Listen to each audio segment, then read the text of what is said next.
So, yung mga APR nito, mga makina nyo sa likod lang, natin yun. Okay. Then the machine is the number. Then 61. Ano ito turn on? Machine to 61. Machine. So, ganito ang mga machine na dito sa gilid ng machine niya. Ganyan. So, 0 lang naman at saka 1 yan. So, i-switch on mo sa 1.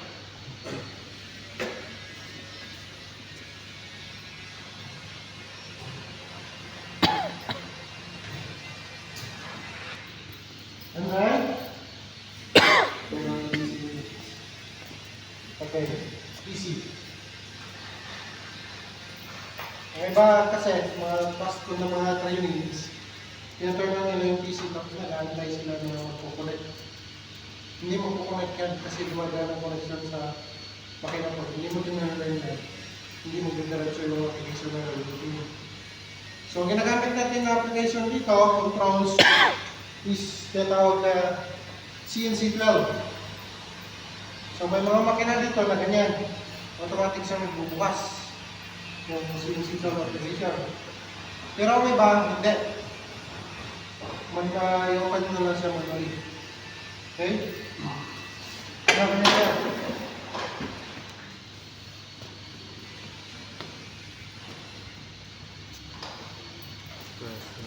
Ito ang icon ng CNC12, yung may movement, yung blue. So, hindi siya automatic mag-open. Open mo.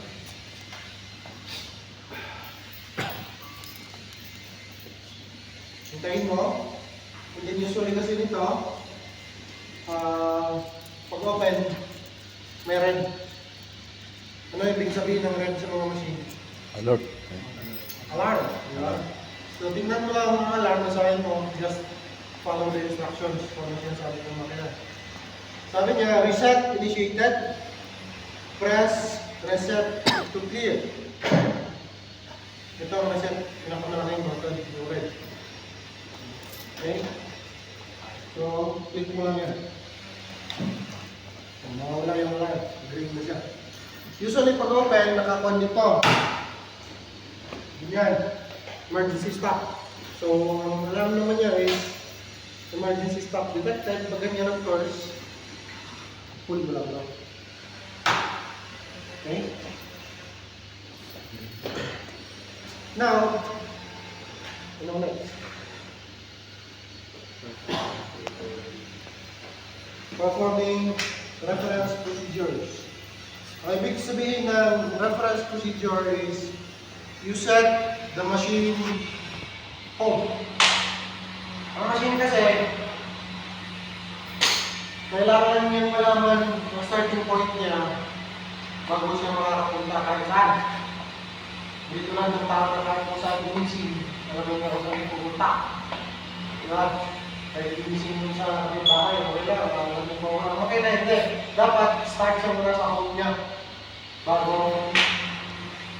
siya mag-operate na kung ano. Hindi pa siya naka-home, hindi niya ang position niya, kaya wala siyang coordinates X, Y, and Z.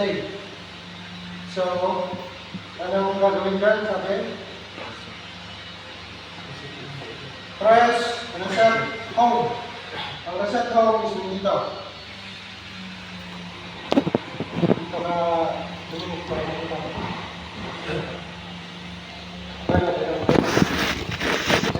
Reset home.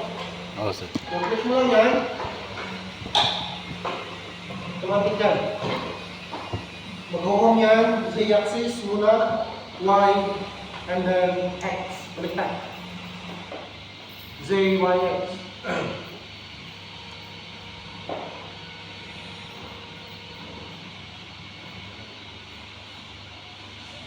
Nalalaman mo yan na nag-home siya kasi lalabas yung digital readout.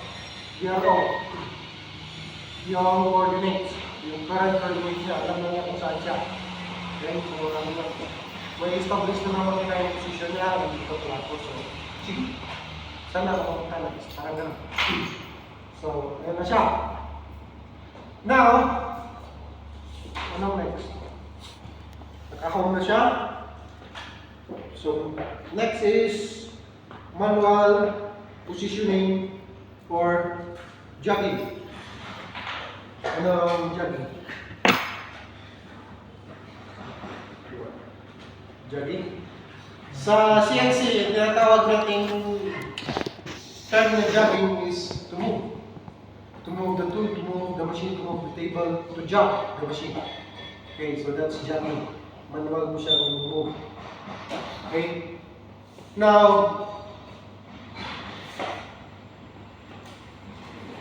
kung i-move mo siya, syempre, doon sa axis niya. Z,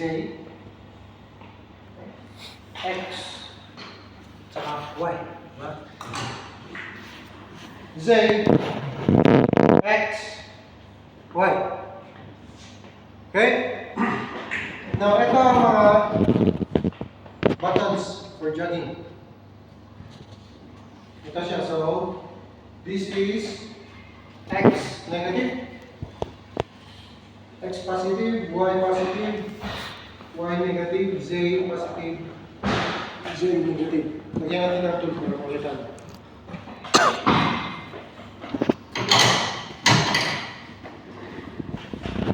Now, medyo nakakalito nito is sa programming you move the tool. Diba? Dito kasi ang tool movement is only Z. Down na lock na siya. So, kung kailangan mo siya na pupunta si tool sa X negative. Pupunta siya dito, di ba? Negative. X negative. Positive X. Now, stationary ang tool sa X at saka Y. So, mag-move is table.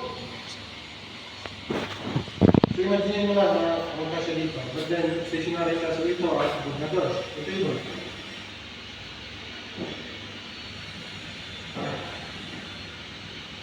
Diba?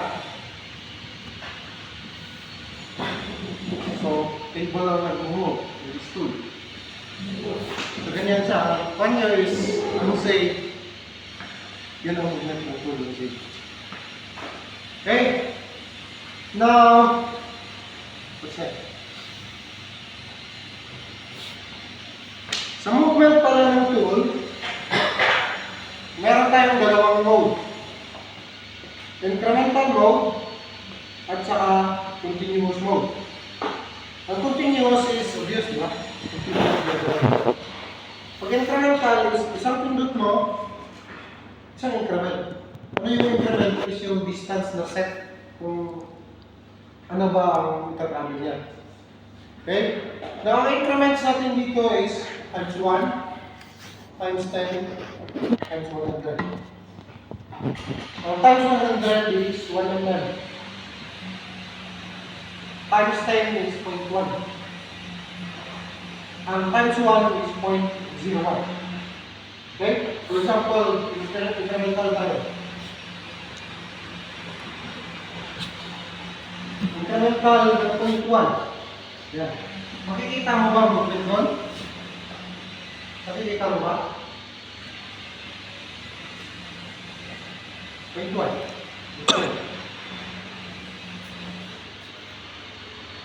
Hindi mo makikita doon, di ba? Makikita mo dito. X ang move eh. Yan. Nag-move siya. Ginagamit natin ang incremental movement sa posisyon ng setup. Yung setup tayo na kailangan precise. Mga little increments, very minor increments. Okay? Now, so times 10 naman, which is 0.1. Hindi pa rin nakikita, di ba? Wala nakikita ko rin dito. 0.1 ang nakikita.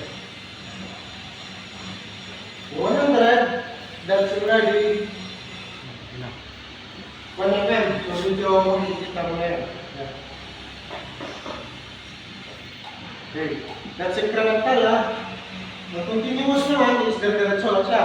Until pinipindot mo siya, diretso mo rin yan.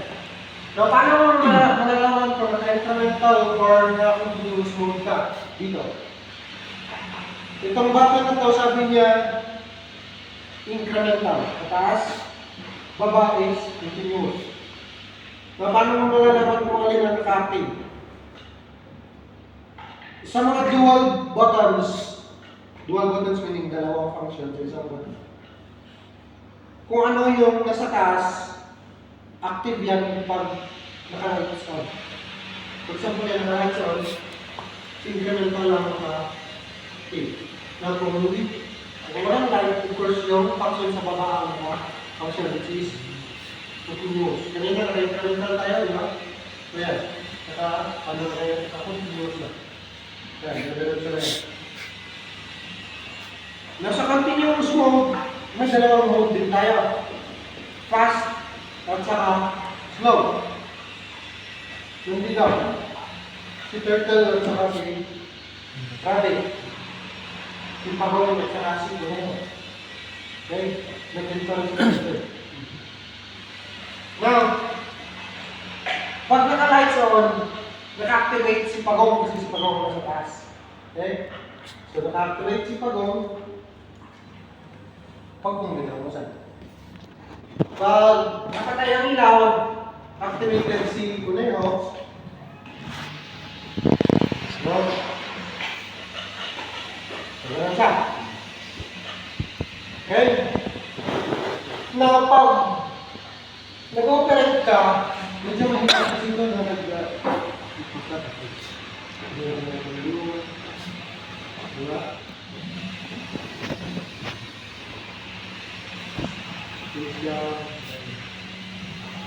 So, for convenience, mayroon tayong keyboard functions sa jogging. I-activate mo lang ang function ng Alt J. Letter J. Alt J. Yan. Saka tama lang yung instruction yun. Baba mo lang muna para makita si J. So, titingnan mo dyan, ang X positive, ano ang tinalaga? Ano ang i-press down? Right arrow, di ba? Ito. Kung X negative, left arrow. Kung Y negative, arrow down, di ba? Yun lang, sa kahit hindi tingnan, hindi ka tumingin, nakapakapay mo. Z negative or tool down is page down. Page up. So, better siya. Kaysa nagmamaus ka ng ito. Okay? So, ganyan lang.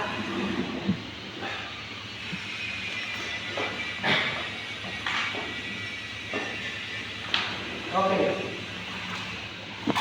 Now, sa mga program natin ay mga M6 tayo. Anong M6? Ha? Tool change, di ba? But then, yung mga makina natin, wala siyang tool carousel or tool magazine, kaya manual natin papalit yung tool. Kaya tayo naglalagay ng M0 para titigil siya. Okay? Now, ito yung spindle assembly. Spindle nyo lang, ito tama. So, pag nag-mount ka ng tool, ano lang, itong lever na ito. Okay? So, ganun din magtanggal.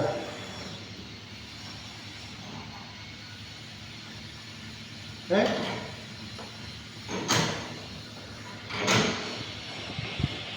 Okay mo ang lever. Release. Ito ang release mo. Okay? Isa-isa para sino mo wala?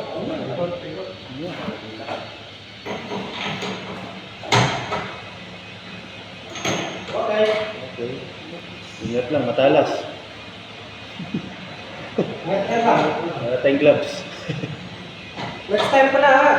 Ngayon eh. Goggles nyo. Goggles. Goggles. Safety gloves. Mga dangles. Eh, kailan pa ng goggles, sir? Kala ko naka... Hindi, kailangan yun. Kahit sa amin, kahit nakasara yung ano, may goggles ka na. Lahat, stick to yan. Kasi may pwedeng may mga ano yun, tumalsik. Sumalsik. Pag lumipad yung spindle assembly, basag yan po. Oo, Oh, basag yan.